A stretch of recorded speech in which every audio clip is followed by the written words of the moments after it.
So we're very interested in natural languages like English, French, German, Arabic.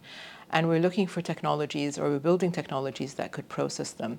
What does that actually mean? It means building technologies that enable people, empower them to be able, to be on social media, to be able to use them for their daily lives. Like think about machine translation, like translating from one language to the other. Think about technologies that enable the analytics of medical documents that come out of the medical domain, legal domains, financial domains. So, for example, forecasting the stock market is based on technologies that we build. Things like searching for information, like Google search, is built on technologies that we build. This is how pervasive our technologies are. So Arabic is actually a very interesting landscape. So I don't know if you know, but I worked in Arabic for 15 years of my career, was a big focus in Arabic. And it was actually by design. So I'm a native speaker of Arabic, I'm Egyptian. But when I did my PhD work, my focus was not necessarily Arabic, it was really about generic, generalizable technologies. But then when I graduated, I realized that we had a huge gap in this landscape. And Arabic represented itself as a microcosm of languages, because it's not just actually a language, it's a language family. So you have the Fusha, the classical, and you have the dialects and the variants that people speak.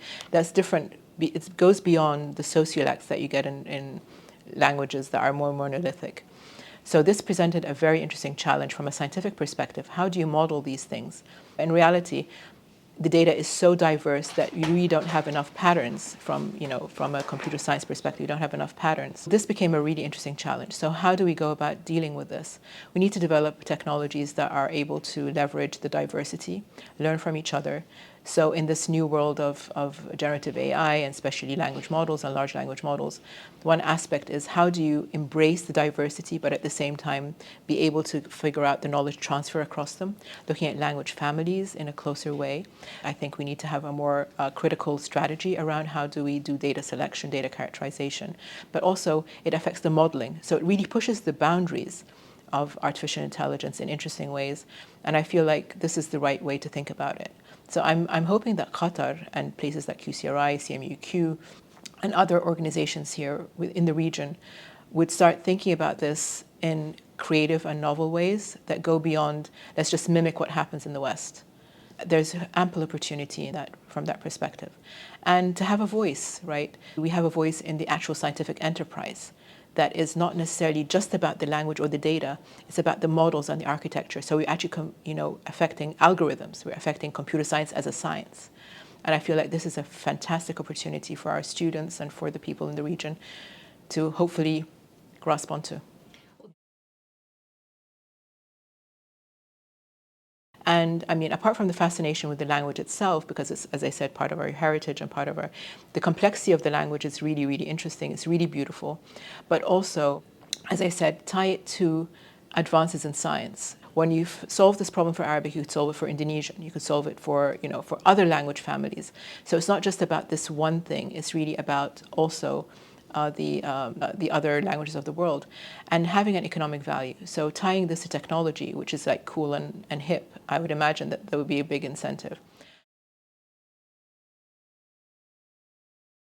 So when I joined Meta, I did not join it as an Arabist. I joined it as a computer scientist, the generic sense. So I joined to look at and evaluate machine translation systems that we had within Meta. So the first aspect of this was like, I realized that we're not doing a very good job with translation.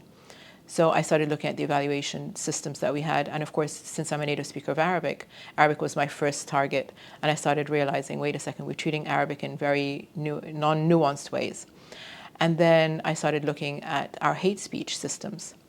And it so happened we had a big blow up in 2021 where we took down, Meta took down something like 350,000 accounts in one day. And it was really because there was a mistranslation of some, they had Al-Aqsa as one of the hashtags. So they took it down thinking that this was about terrorism. So that started a whole probe into how we do systems for Arabic within Meta. And what we realized is that everybody was treating Arabic as a monolithic language. Especially in social media, the variants are just abound. So we highlighted this. We were like, okay, this is really a complete misunderstanding of how the landscape works. These are all variants where you have Arabic with English, you had what's called code switching, the multiple languages together. You have Egyptian, you have Algerian, and even within that, it's really a continuum of different languages. Based on all the work that we did, we were able to convince them to do what's called submarketization. So they broke down the Arabic into 6 different regions. I tried to break it into 8, but I was able to get 6, which is a good thing, So, but eventually that led to much better systems within Meta, and they saw the return on investment for hate speech detection, for translation, and so on, and language identification. When ChatGPT came out, everybody's like, NLP is dead. AI is just going to be about ChatGPTs. And I'm like, well, how do you think who's going to build the next generation of ChatGPT? I mean, ChatGPT as a sort of a reductionist view of generative AI. And in order for us to build the next generation, we need to have principled education, principled programs in AI so that we can have the next breakthrough. And now we're living in one breakthrough, but you know what? Breakthroughs are abound. So just, I feel like if we teach them the right kind of principles, that's why I'm very much, pushing on this responsible thinking aspect, is like, together with diversity, allowing for the diversity of voices, diversity of ideas. And one other thing is using our technologies to increase the participation across the globe of, creative minds to unlock that. Definitely, this field is going to thrive even more. So I think we're exactly at the right time of, in fact, putting our heads down and actually working and doing the work in the area.